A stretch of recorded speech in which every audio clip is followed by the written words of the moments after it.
আসসালামু আলাইকুম, hello everyone, কেমন আছো তোমরা সবাই? আশা করি ভালো আছো। আলহামদুলিল্লাহ আমিও ভালো আছি। তবে কিছুদিন হয়েছে মনটা একটু খারাপ, কারণ সবাই এখন বিদেশ যাইতেছে। তো এখন সোহান যাবে না কারণ ওর সমস্যা আছে, শারীরিক সমস্যা আছে। যাই হোক, এখন যাবে হচ্ছে সৌরভ। তো ওকেই আমরা এয়ারপোর্ট অব্দি আগাই দিতে যাব। তো চলেন যাওয়া যাক। And দৃশ্যগুলা, গ্রামের দৃশ্যগুলা আলহামদুলিল্লাহ অনেক ভালো লাগে। মাশাআল্লাহ মাশাআল্লাহ, অনেক ভালো লাগে।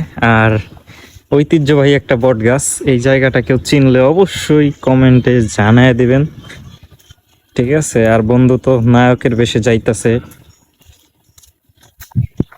অনেক গরম ভাই, অনেক অনেক, যা বলার মতো না। এখন আমরা আছি সৌরভদের বাসায়। সৌরভ আমাদেরকে খাবার বেড়ে দিছে, আমরা খাওয়া দাওয়া শেষ করছি, এখনো বাইরে বের হইলো। ওর আম্মু অনেক কান্না করতেছে। আসলে ছেলে সন্তান কিংবা মেয়ে সন্তানই হোক, মা বাবা অনেকই ভালোবাসে।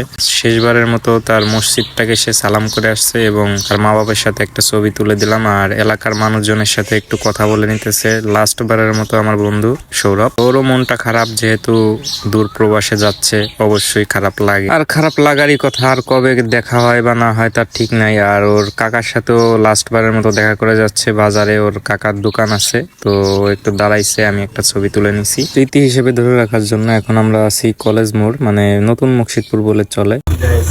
এটা একটু লক্ষ্য করেন, গাছের উপরে হচ্ছে ট্যাঙ্কি বসানো, জাস্ট অ্যামেজিং বিষয়।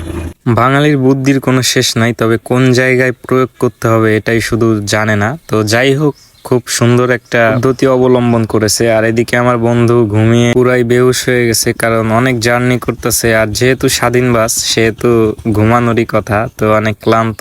তো আমরা অবশেষে চলে আসছি 10 নম্বর সাকিবদের বাসায় হচ্ছে আমরা যাব। অবশেষে আমরা উঠে পড়লাম একটা রিক্সায় 10 নম্বর থেকে।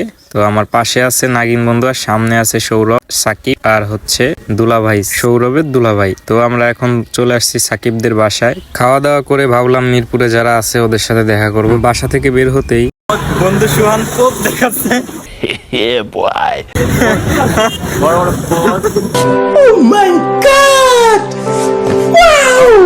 কি কি কি কি কিছু না। বাবুর বদমাশ।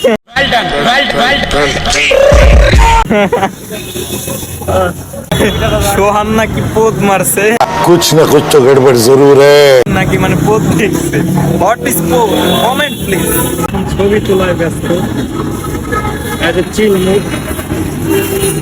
বাংলাদেশে শেষ আড্ডা হচ্ছে সৌরভের, ওর জন্য সবাই দোয়া করবেন।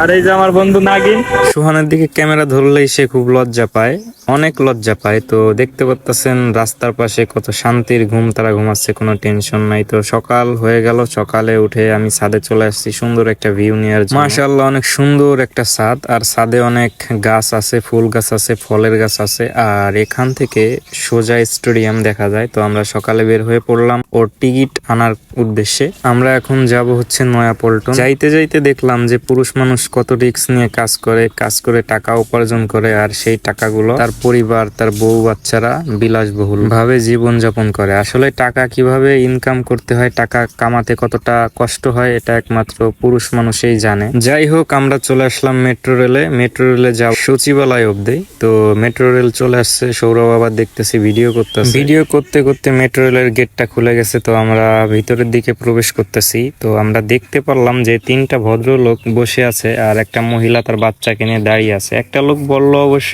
যে আপনারা ওঠেন, এনাকে বসতে দেন। মহিলাটা বলল যে না থাক, সমস্যা নেই।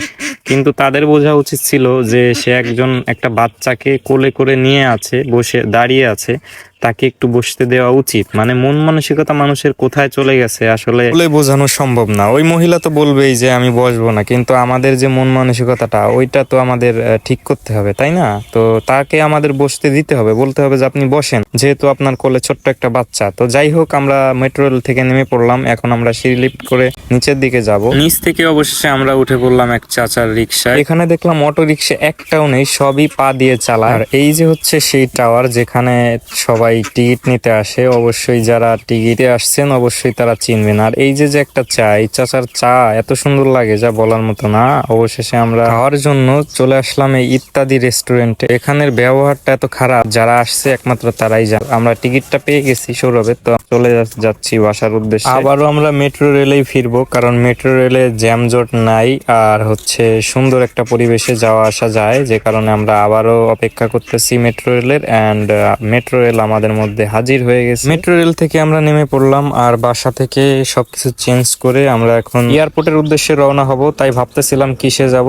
অবশেষে আমরা 2টা সিএনজি নিয়ে নিছি এয়ারপোর্টের সামনে যাওয়ার জন্য। আর সিএনজি খুব চালু যায়, ঝড়ের গতিতে আমরা চলে আসলাম এয়ারপোর্টে। আর এয়ারপোর্টে নতুন যে টার্মিনালটা হচ্ছে তার পাশে দেখলাম উচ্চা একটা টাওয়ারের মতো। আমার মনে হচ্ছে এটা হয়তো কন্ট্রোল টাওয়ার হিসেবে কাজ করবে, জানি না আমি, তবে আমার মনে হচ্ছে এটা কন্ট্রোল টাওয়ারই হবে, যেহেতু এত উঁচা। তো আমাদের বাংলাদেশেও যে এরকম একটা টাওয়ার, কন্ট্রোল টাওয়ার হবে আমি ভাবি নাই, কারণ এটা বাইরের রাষ্ট্রে অনেক দেখছি। আর আজকে এতই ভিড় যে বলার মতো না। আমি অনেকবারই আসছি এয়ারপোর্টে, বাট এত ভিড় আমি আমার জীবনে দেখি নাই। আমরা এখন বিরিয়ানি নিয়ে নিলাম খাওয়ার জন্য। আমি একটা ট্রলি আনার জন্য যাইতেছিলাম, তো ভিড় দেখে আমি পুরাই অবাক হয়ে গেছি। হাঁটারই জায়গা নাই, আর ট্রলি তো নাই। একেবারে লাস্টে আমার যাওয়া লাগছে একটা ট্রলি আনার জন্য। এই পাশ থেকে শুধু ওই পাশে যাওয়া লাগছে শুধু একটা ট্রলি আনার জন্য। তাহলে ভাবেন যে কতটা ভিড় হলে ট্রলিরও সংখ্যা কমে গেছে। যাই হোক, আমি পেয়ে গেছি একটা।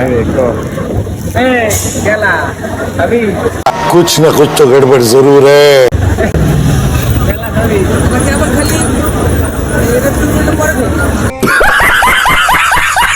কি ফাজলামির মাঝখান দিয়ে বন্ধু এবার ফ্লাইটের উদ্দেশ্যে রওনা হবে, কারণ তার ফ্লাইটের সময় হয়ে গেছে। আমাদের সাথে লাস্টবারের মতো জড়িয়ে ধরলো এবং হ্যান্ডশেক করে নিল সবার সাথে লাস্টবারের মতো বাংলাদেশ। আর বন্ধু, তুই কখনো মনে করবি না যে তোর কেউ নেই। প্রবাসে গেলে হচ্ছে জেলখানা, জেলখানার মতন মনে করবি না। যখন সময় পাবি আমাদেরকে কল করবি, ইনশাল্লাহ আমরা সময় দেওয়ার চেষ্টা করব। আর প্রবাস জীবন মানেই হচ্ছে কষ্ট। কষ্ট আর মায়া ত্যাগ করতে পারলেই জীবনে কিছু করা সম্ভব। তুই এই ভিডিওটা দেখবি আমি জানি, আর কমেন্টও অবশ্যই করবি। আমরা তোর জন্য সবসময় দোয়া করি আর করব। তুই প্রবাসে ভালো থাক, সুস্থ থাক, আর অবশ্যই নিজের খেয়াল রাখবি। আর আল্লাহর নামটা অবশ্যই স্মরণ রাখবি। সময় পাইলেই নামাজ পড়বি। আর এখানে এই ভিডিওটা শেষ করছি। আল্লাহ হাফেজ।